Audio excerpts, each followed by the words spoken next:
All right, so I've got this nice Twitter thread here of there was this like bizarre event going on in Virginia, and Goad Gatsby, recommended follow on Twitter. They go to a lot of protests and get a lot of nice little coverage.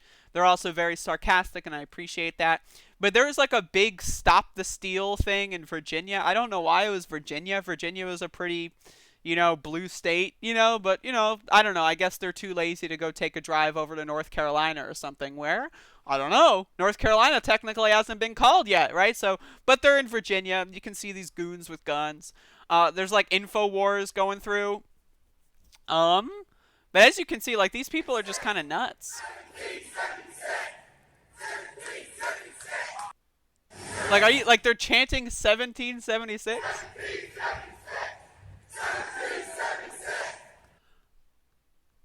What? But okay. Um, and now there's like some big like armored truck here, which is like really funny. Like the idea that they've got like this fucking military vehicle is just hilarious. The crowd is singing the national anthem, but the person next to me is singing "Oh Canada." That's really funny. Now, I just want to say I've gone to a lot of these right-wing protests.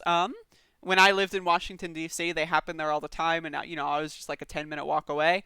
And one thing that they always do is they do this weird thing where they do like karaoke night with American theme songs, and it's really bizarre. But it's just really funny. But one of my favorite parts here is someone whips out a GameCube and a TV and like some portable battery, and like just a couple feet away from the Trumpers starts playing Pikmin at this protest. This is how I actually saw this thread, is from this post of someone just playing GameCube like across the fucking street from these crazy InfoWars losers. People are just chilling. And this is something, and again, I say this every single time I cover these right-wing protests, is whenever there is a counter-protest, the right-wing protest is some rigid, like, American supremacist, like, karaoke night, and then the other side of the street is just going to be people having a block party. That is every single protest I have ever been to. Every single fucking one. Like, the most stark was when I went to the Demand Free Speech rally last year, I think, in DC. And like, again, they did this, like, it was like an hour of Gavin McInnes coming up there saying that we need to murder leftists, and everyone cheering, and like everyone doing like, woo, yeah, let's kill all the lefties.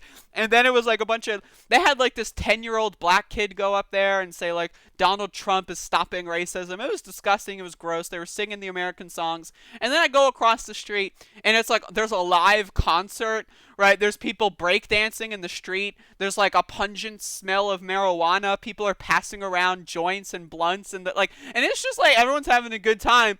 And then you go across the street again, and these people are like, leftists hate America. They're evil. And it's like, there's such a disconnect, right? It's like the right thinks that leftists are evil and they're satanic creatures that are hellspawn that are breaking through from cracks in the ground coming from hell.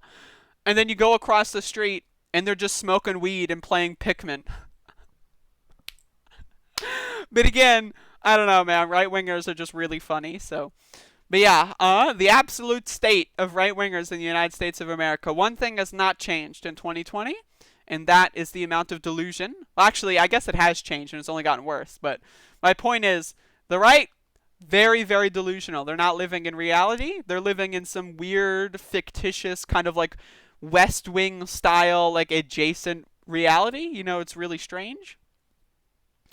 It's like when there's like a sitcom, and there's like or like, maybe like just a show or a movie, and then there's like a spin-off that takes place at the same time but follows different characters, and these characters have entirely different perspectives. That's the right. Like, they're experiencing a lot of similar kind of world events, but like their interpretation of them is completely the polar opposite of what's happening in reality, and it's just bizarre to watch. It's really bizarre to watch.